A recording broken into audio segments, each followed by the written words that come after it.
ইহুদি, এই খ্রিস্টান, নাসারারা, এরা বর্তমান যে শুধু মুসলমানদের সাথে শত্রুতা করতেছে, ধ্বংস করতেছে, হত্যা করতেছে তা না, বহু বছর আগ থেকে ওই মুসা আলাইহিস সালামের জামানা থেকে তারা, এখন তো তারা সাধারণ মানুষ মারতেছে, তাদের পূর্বপুরুষরা নবী রাসূলদেরকে হত্যা করত, বহু নবীকে বনি ইসরাইলেরা হত্যা করে ফেলছে, জবাই দিয়ে দিচ্ছে। এরা হলো অভিশপ্ত।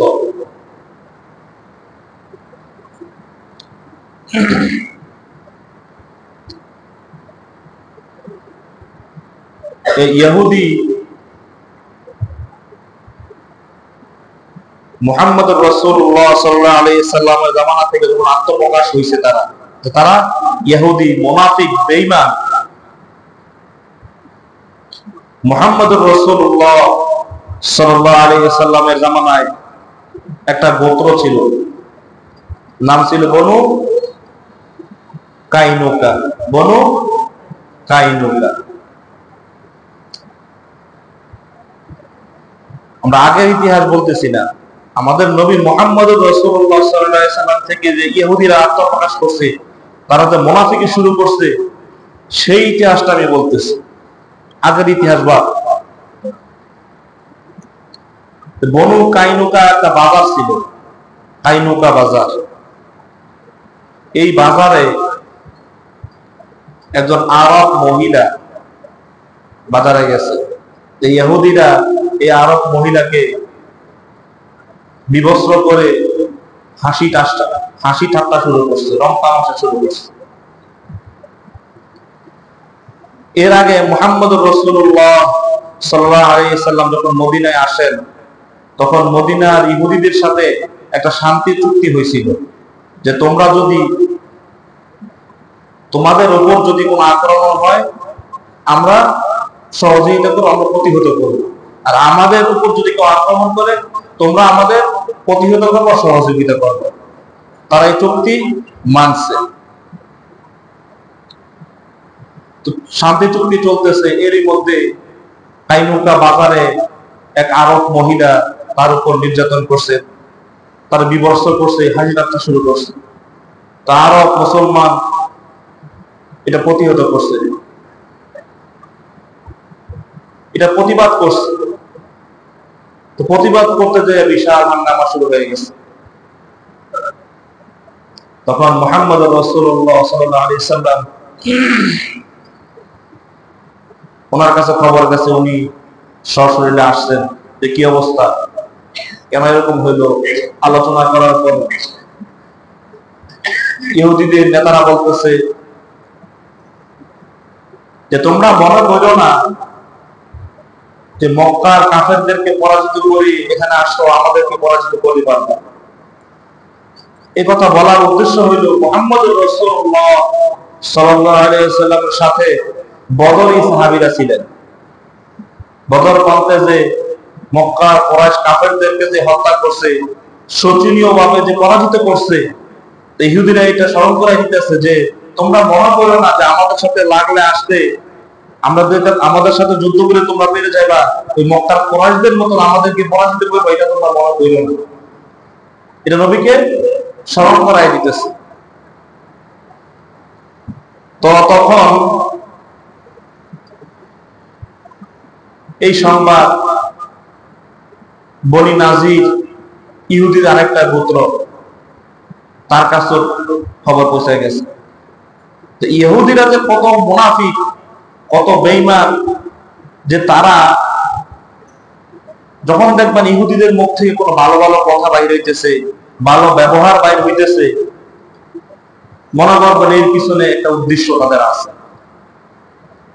এটা আগে থেকেই ইহুদি খ্রিস্টানরা তারা প্রকৃতপক্ষে মুসলমানের বন্ধু হতে পারে না। যদিও তারা ভালো ব্যবহার দেখায়, ভালো কথা বলে, মনে রাখতে হবে এর পিছনে একটা উদ্দেশ্য তাদের আছে, খারাপ একটা উদ্দেশ্য আছে। এই ঘটনার পরে বনি নাজির গোত্রে নবীকে আমন্ত্রণ জানানো হইল। নবী করিম সাল্লাল্লাহু আলাইহি সাল্লাম বনি নাজির গোত্রে গেলেন। ইহুদিরা বলতেছে যে আল্লাহর নবী, আপনার সাথে আমাদের কিছু গোপন পরামর্শ আছে, আপনি দেওয়ালের এই ছাড়ে আসেন, আপনার সাথী সঙ্গীদেরকে বলে একটু দূরে দাঁড়াইতে। ঠিক আছে, চলে, সুন্দর মতো ব্যবহার। তো নবী করিম সাল্লাল্লাহু আলাইহি সাল্লাম যখন দেওয়ালের ওই পাশে গেলেন, তো ইহুদিরা আগ থেকেই এক ব্যক্তিকে ঠিক করে রাখছেন যে মুহাম্মদ যখন দেওয়ালের এই পাশে আসবে, তুই দেওয়ালের উপর থেকে বড় পাথর মেরে মুহাম্মদকে শেষ করে দিবি। এই হলো ইহুদিদের চক্রান্ত। তো মুহাম্মদুর রাসূলুল্লাহ সাল্লাল্লাহু আলাইহি সাল্লাম তাদের কথা মতন যখন দেওয়ালের পাশে গেলেন, তখন জিবরাইল আমিন সঙ্গে সঙ্গে এসে ওহী নিয়ে হাজির হয়ে গেলেন যে ওই আপনি চান না, আপনার জন্য ফাঁক পাচ্ছে ওখানে আপনাকে হত্যা করার জন্য। তখন নবী করিম সাল্লাল্লাহু আলাইহি সাল্লাম বনি নাজির, বনু কাইনুকা সবগুলোকে মদিনা থেকে বাইরে ফেলে দিলেন। পরে মদিনা থেকে বাইর করে দেওয়ার পরে মুহাম্মদুর রাসূলুল্লাহ সাল্লাল্লাহু আলাইহি সাল্লামের বিরুদ্ধে তারা ওই দূর থেকে ষড়যন্ত্র শুরু করছে, মুসলমানদের বিরুদ্ধে ষড়যন্ত্র শুরু করে দিছে। কি করা যায়, কি করা যায়, নানান ষড়যন্ত্র শুরু হয়েছে। তখন সালমান ফারসি রাদিয়াল্লাহু তাআলা আনহু তিনি পরামর্শ দিলেন যে মদিনার চারপাশে পরিখা খনন করা হোক, গর্ত করা হোক। গর্তের আরবি হইল খন্দক, এই জন্য এই যুদ্ধের নাম দেওয়া হচ্ছে খন্দকের যুদ্ধ। তো মদিনার ভিতরে আবার আরেক ইহুদি ছিল। এই ইহুদি, এই গোষ্ঠীটাও, এই গোত্রটাও যখন শুনছে যে বনি নাজির, বনি কাইনুকা মুসলমানদের বিরুদ্ধে যুদ্ধ করতে আসতেছে, তারা আবার তাদের পল্টি মেরে গেছে। তারাও ওই ইহুদিদের সাথে যে এক হতিয়া মুসলমানদেরকে আক্রমণ করতে আসছে। তো ওই যুদ্ধে ইহুদিরা বেশি কিছু অর্জন করতে পারে নাই, পরাজিত হয়ে চলে গেছে। তখন আল্লাহ তাআলা আয়াত নাযিল করে জানাইতেছেন, ওয়ালান তারদা আনকাল ইয়াহুদ ওয়ালান নাসারা হাত্তা তাত্তাবিআ মিল্লাতাহুম কুল ইন্না হুদাল্লাহি হুয়াল হুদা ওয়ালা ইন ইত্তাবা'তা আহওয়াআহুম মিন বা'দি মা জাআকা মিনাল ইলম মা লাকা মিনাল্লাহি মিন ওয়ালিয়্যিন ওয়ালা নাসীর। হে নবী, আপনি ইহুদি খ্রিস্টানদেরকে ততক্ষণ পর্যন্ত খুশি করতে পারবেন না যতক্ষণ পর্যন্ত আপনি ইহুদি নিজে না হন, খ্রিস্টান না হন। মানে আপনি যতক্ষণ পর্যন্ত মুসলমান থাকবেন, আপনার বিরুদ্ধে সে নানান ভাবে ষড়যন্ত্র করেই থাকবে। হয়তোবা সামরিকের জন্য ভালো আপ্যায়ন, ভালো কথা, ভালো ব্যবহার দেখাবে, কিন্তু পিছনে তাদের উদ্দেশ্য থাকে। যদি আপনি ইহুদি হয়ে যান, খ্রিস্টান হয়ে যান, আপনি নিরাপদ থাকবেন, আপনি তাদের ষড়যন্ত্র মধ্যে পড়বেন না। কুল ইন্না হুদাল্লাহি হুয়াল হুদা, আপনি বলে দেন আল্লাহর হেদায়েতই সবচেয়ে বড় হেদায়েত। ওয়ালা ইন ইত্তাবা'তা আহওয়াআহুম বা'দাল্লাযী জাআকা মিনাল ইলম, আবার অন্য আয়াতে আছে ওয়ালা ইন ইত্তাবা'তা আহওয়াআহুম মিন বা'দি মা জাআকা মিনাল ইলম। যদি আপনার কাছে ইলম থাকে, আপনার কাছে জ্ঞান থাকে, তাহলে আপনি কখনো ইহুদিদের অনুসরণ করবেন না, তাদের অনুগত করবেন না। যদি করেন, মা লাকা মিনাল্লাহি মিন ওয়ালিয়্যিন ওয়ালা নাসীর, আপনার কাছে আল্লাহর সাহায্য, আল্লাহর সহযোগিতার আশা বন্ধ হয়ে যাবে।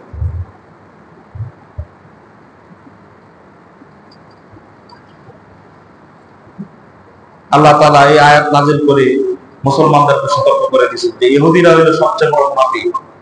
আপনার কাছে কোরআন আছে, আপনার কাছে হাদিস আছে, আপনার কাছে জ্ঞান আছে, বিদ্যা আছে, তারপরও জানার পরও যদি আপনি তাদের অনুসরণ করেন, অনুকরণ করেন, তাহলে আল্লাহ তাআলার সাহায্য, আল্লাহ তাআলার নুসরত, আল্লাহ তাআলার রহমত আপনার কাছে আসবে না।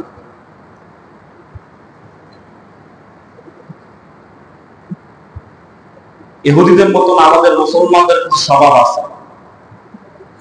সে জানে সুদ খাওয়া, কথা কয় না, সুদ খাওয়া, ঘুষ খাওয়া, অন্যের মাল আত্মসাৎ করা জানে না, জানার পর যদি এগুলা করে, জানে নামাজ না পড়লে গুনাহ হয়, কবিরা গুনাহ হয়, মিথ্যা কথা বললে, অন্যের হক মাইরা খাইলে, সুদ খাইলে, ঘুষ খাইলে, অন্যায় করলে এগুলা গুনাহ হয়, তারপরও জানে। এই জানার পরও মুসলমানদের মধ্যে কিছু মানুষ এগুলা করে। এজন্যই আল্লাহ তাআলা সাহায্য, রহমত, নুসরত মুসলমানদের থেকে উঠে যাইতেছে।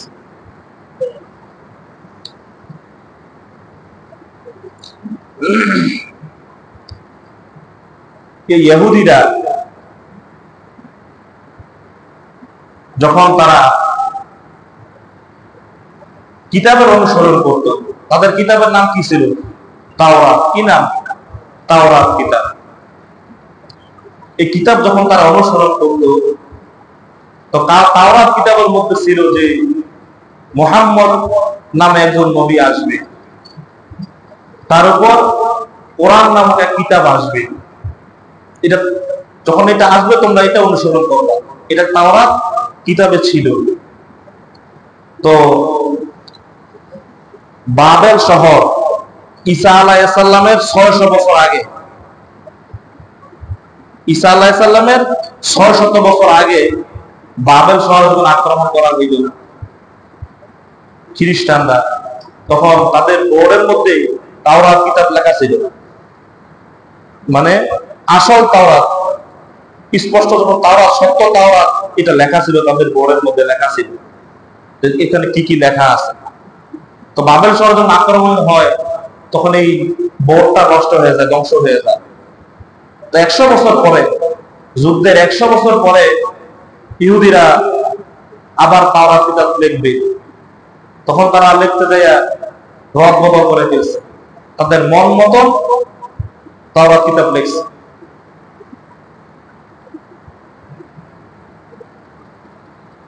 ওইখান থেকেই যে তারা নিজেরাও তাওরাতের অনুসরণ করে না, কেননা তাওরাত কিতাবের সত্যায়ন করতেছে কে?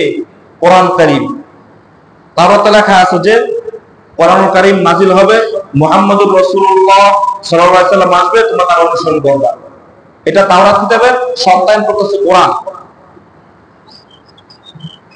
তো ইহুদিরা যখন খ্রিস্টানদের সাথে যুদ্ধ হয়, যুদ্ধ হইতেছে, তারা পারতেছে না।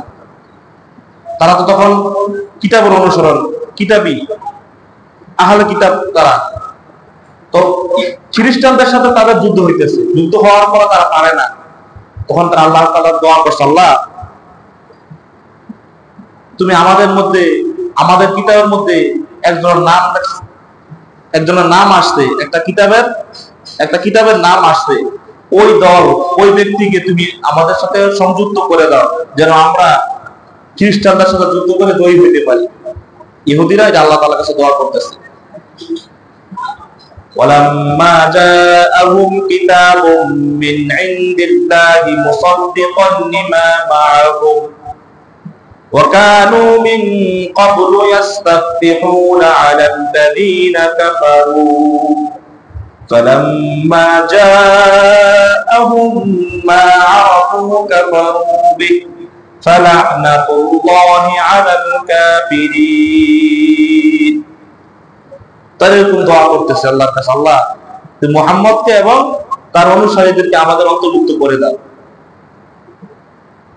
তখন আল্লাহ তাআলা যখন মুহাম্মদুর রাসূলুল্লাহ সাল্লাল্লাহু আলাইহি ওয়াসাল্লামকে দুনিয়ার মধ্যে প্রেরণ করছেন এবং কোরআনুল কারীম নাযিল করছেন,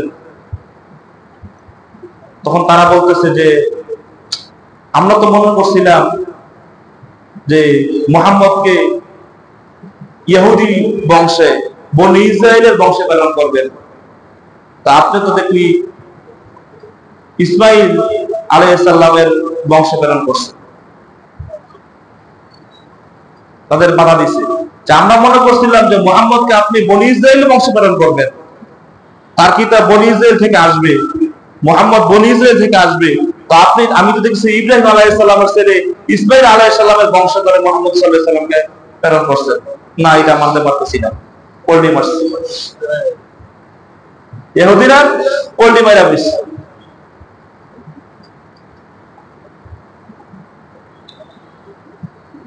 মানে একটা কথা আছে না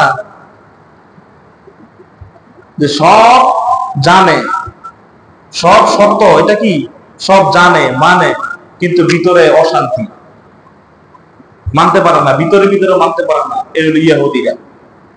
আল্লাহ তাআলার কাছে চাইছে, আল্লাহ মুহাম্মদকে প্রেরণ করেন, তার দলবল আমাদের সাথে সংযুক্ত করে দেন, যেন আমরা খ্রিস্টানদের সাথে যুদ্ধ করে বের হতে পারি।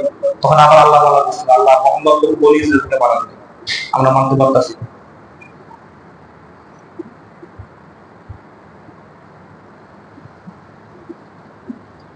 ফালানাতুল্লাহি আলাল কাফিরিন, এই কাফেরদের উপর আল্লাহ তাআলা লানত।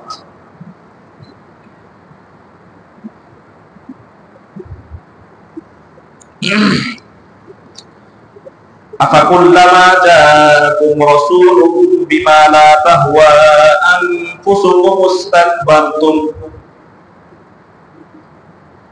যে নবী যখন সত্য বাণী নিয়ে আসে, সত্য কথা নিয়ে আসে, তখন অনেকেই মানতে পারে না। ইহুদিরা এই নবীর সত্যায়ন করতে পারে না, নবীর উপর ঈমান আনতে পারে না। তখন তারা অহংকার বশত নবীকে পরিত্যাগ করে। ফারিকান কাযাবতুম ওয়া ফারিকান তাকতুলুন, তাদের নবীকে তারা ফারিকান কাযাবতুম, মিথ্যাবাদী। তাদের বংশ থেকে আসছে না, বনি ইসরাইল থেকে বহু নবী আল্লাহ তাআলা প্রেরণ করছেন, তারা তাদেরকে বলে মিথ্যাবাদী, ওইগুলো মিথ্যা কথা। ফারিকান তাকতুলুন, যখন মিথ্যা বলেও শেষ হয় না, তখন তাদের নবীদেরকে জবাই করা শুরু করছে, হত্যা করা শুরু করে দিয়েছে।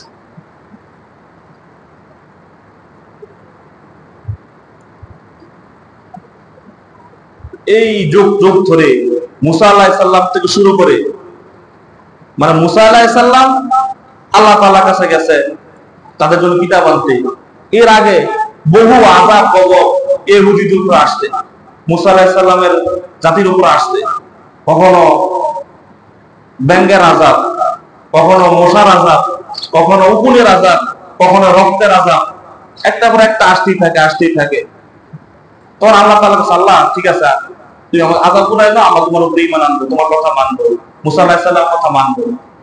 যখন মুসা আলাইহিস সালাম আল্লাহ তাআলার কাছে কিতাব আনতে গেছে, আয়েশা দেখে আবার তারা মাটি মূর্তি পূজা শুরু করে দিচ্ছে আগের মতো। এইগুলো তেরাজাত, শুরু থেকেই তেরাজাত এগুলা। বর্তমান সময়ে আমরা মনে করতেছি যে ইহুদিরা মনে হয় জয়যুক্ত হয়ে যাইতেছে, তারা মনে হয় জিতে যাইতেছে। আসলে না, আল্লাহর নবীর বদদোয়া, নবীদের রাসূলদের বদদোয়া ইহুদিদের উপর, এটা সারা জীবনের জন্য অভিশপ্ত। ইহুদি কিন্তু মুসলমান খুব কম হয়, হিন্দু খ্রিস্টান অন্যান্য যা ধর্ম আছে অহরহ মুসলমান হইতেছে, আল্লাহ তাআলা হেদায়েত দিতেছে। কিন্তু ইহুদিরা আল্লাহর নবীকে এত কষ্ট দিছে এবং মুসলমানদের এত ক্ষতি করছে, ইসলামের এত ক্ষতি করছে, যে আল্লাহর নবী শাসন তাদের উপর অভিশপ্ত দিয়ে গেছে যে সব মুসলমান হলে ইহুদিরা সহজে মুসলমান হইব না, এগুলো অভিশপ্ত। বর্তমান সময়ে এই ইহুদিরা সবচেয়ে বেশি কষ্ট দিয়েছে মুসলমানদেরকে। যখন আমেরিকার রাজত্ব ছিল গত 10 বছর 20 বছর আগে, তখন কিন্তু ইহুদিরা এতটা পরিচিত ছিল না, তারা পিছন থেকে কলকারি নাড়ত, আমেরিকা রেখে দিয়ে তারা বিভিন্ন মুসলমানদের উপরে নির্যাতন নিপীড়ন চালাইতো। কিন্তু এই দশকে আইসা এরা আত্মপ্রকাশ করছে, এরা এখন রাজত্ব চালাইতেছে। আমাদের কাছে মনে হইতেছে যে বাইতুল মুকাদ্দাস হয়তো ধ্বংস হয়ে যাবে, ইহুদিরা দখল করে ফেলবে। না, এটা সামরিক একটা বিষয়, সামরিক, আমরা চোখে যা দেখতেছি তা।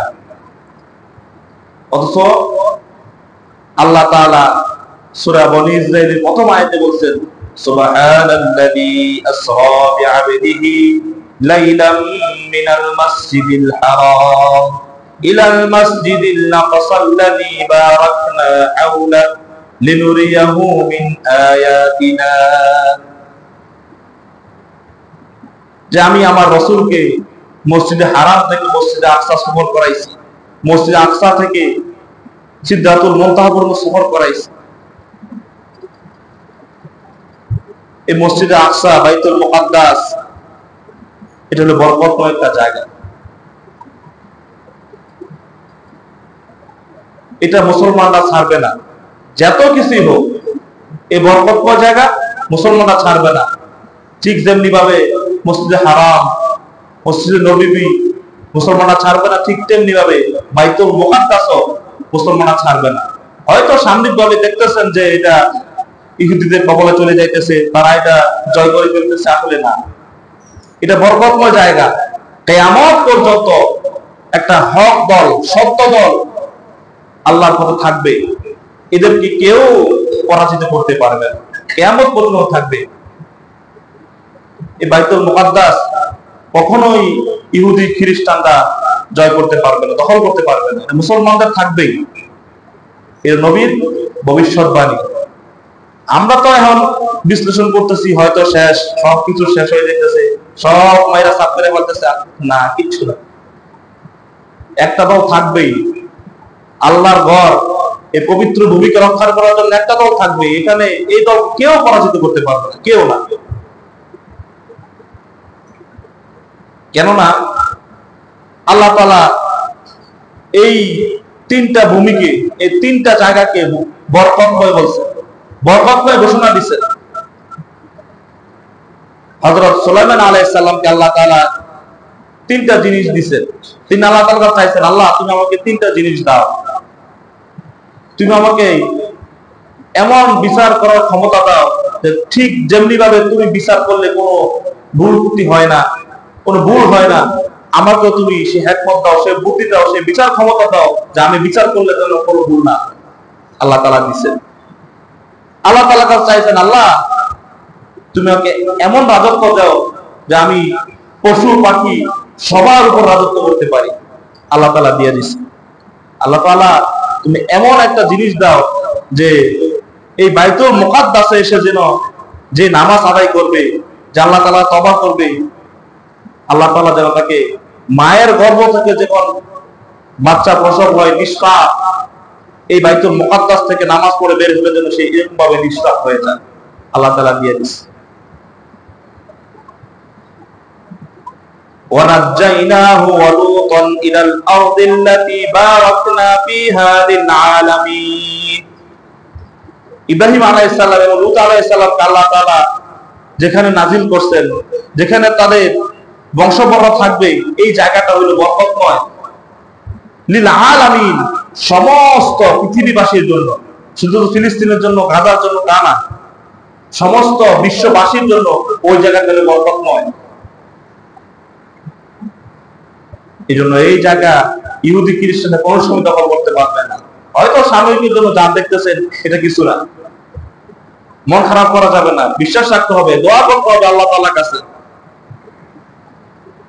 তিনটা জায়গা, তিনটা মসজিদে সফর করা জায়েজ আছে ইবাদতের জন্য।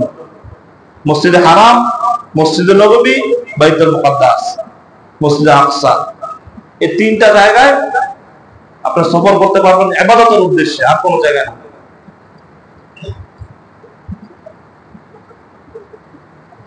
ইহুদিরা জানে, ইহুদিরা তারা জানে যে তারা মুসলমানদের সাথে পারবে না। শেষ যুদ্ধ হবে একটা, শেষ, ওই যুদ্ধে ইহুদিরা পরাজিত হবে। তাদের কথা এগুলো, আমাদের কথা না। কিন্তু তারা বলে যে বর্তমান যে মুসলমান আমরা দেখতেছি, যে মুসলমান আমরা দেখতেছি, এরা এই মুসলমানরা যারা আমাদের সাথে যুদ্ধ করে জয়ী হয়ে যাবে। এরা ওই মুসলমান তখন হবে যখন জুমার মসজিদে যেরকম মানুষ হয়, পুরো মসজিদ ভরে যায়, ঠিক যেমনি ভাবে ফজরের নামাজে এরকম ভাবে যদি মানুষ হয় মসজিদের মধ্যে, ওই মুসলমানরা আমাদের সাথে যুদ্ধ করে জয়ী হইতে পারবে। কথা তো বাস্তব। আমরা আল্লাহর হুকুম 5 ওয়াক্ত নামাজে ঠিক মতো করি না, আমরা তাদের সাথে যুদ্ধ করতে কেন?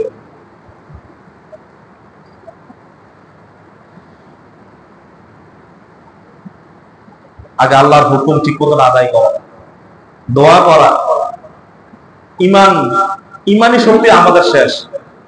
ইহুদিরা তারা এমন এমন জিনিস আবিষ্কার করে দিয়েছে, আমাদের মধ্যে ঢুকাই দিছে, যে আমরা রাত 3টা পর্যন্ত সজাগ থাকি, সকাল 10টা 11 বাজে ঘুম থেকে উঠি।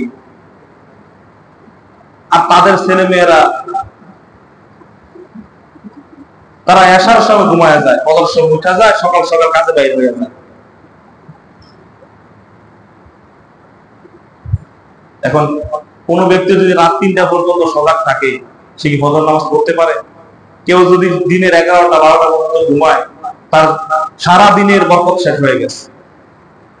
সকালে ফজর নামাজ পড়ে যখন কেউ কাজে বাইর হয়, তার যে একটা বরকত হয়, ওই 10টা 11টা 12টা বাজে গেলে ওই বরকত আর পায় না। তাদের উন্নত এত বেশি কেন? তারা আমাদের আইন কানুন, আমাদের কোরআন হাদিস আমরা যেভাবে অনুসরণ করতে বলছে, আমরা এই অনুসরণ করি না, কিন্তু তারা আমাদের মুসলমানদের আইন কানুনটা তারা অনুসরণ করতেছে, ফলো করতেছে।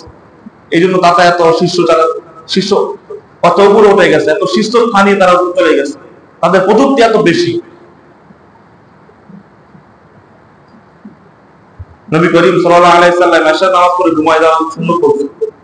এশার নামাজ পড়ে তুমি শুয়ে যাও, শেষ সাথে আগে উঠে যাও, এটা সুন্নাত। এমনি এমনি বলছে, এখানে বহু ফায়দা আছে, বহু হিকমত লুকায়িত আছে। প্রিয় হাজিরিন, ইহুদি খ্রিস্টানরা বহু আগ থেকে ষড়যন্ত্র করতেছে, ষড়যন্ত্র করে যাইবে, করতেছে, সামনে করবে। আমাদের মুসলমান, আমাদের জ্ঞান দিছে আল্লাহ তাআলা, হিকমত দিছে, কোরআন দিছে, হাদিস দিছে, তারপরও যদি আমরা তাদের পাদে পা দেই, তাদের পথে অনুসরণ করি, আল্লাহ তাআলা নুসরত এমনি বন্ধ হয়ে যাবে। আল্লাহ তাআলা আমাদেরকে ইহুদি খ্রিস্টানদের হাত পাতানো থেকে আল্লাহ তাআলা আমাদেরকে হেফাজত করতে বলে। আমিন। বুঝে শুনে চিন্তা করে সামনে অগ্রসর হওয়ার তৌফিক দান সকালে বলে আমিন। ওয়া আখিরু দাওয়ানা আলহামদুলিল্লাহি রাব্বিল আলামিন ওয়া মা আলাইনা ইল্লাল বালাগ। রাসূলুল্লাহ সাল্লাল্লাহু আলাইহি ওয়া সাল্লাম